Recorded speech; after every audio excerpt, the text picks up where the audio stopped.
প্রণাম, ছোটদের ভালোবাসা এবং আমার সকল বন্ধুদের প্রীতি ও শুভেচ্ছা জানিয়ে কবিতাকে আবৃত্তি করছি। কবি সুকান্ত ভট্টাচার্যের দেশলাই কাঠি। আমি একটা ছোট্ট দেশলাই কাঠি, এত নগণ্য হয়তো চোখেও পড়ি না, তবু যেন মুখে আমার উসখুস করছে বারুদ, বুকে আমার জ্বলে ওঠবার দুরন্ত উচ্ছ্বাস। আমি একটা দেশলাই কাঠি। মনে আছে সেদিন হুলুস্থুলু বেঁধেছিল, ঘরের কোণে জ্বলে উঠেছিল আগুন, আমাকে অবজ্ঞা ভরে না নিভিয়ে ছুঁড়ে ফেলায়।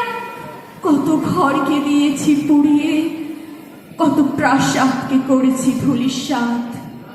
আমি একাই ছোট্ট একটা দেশলাই কাঠি।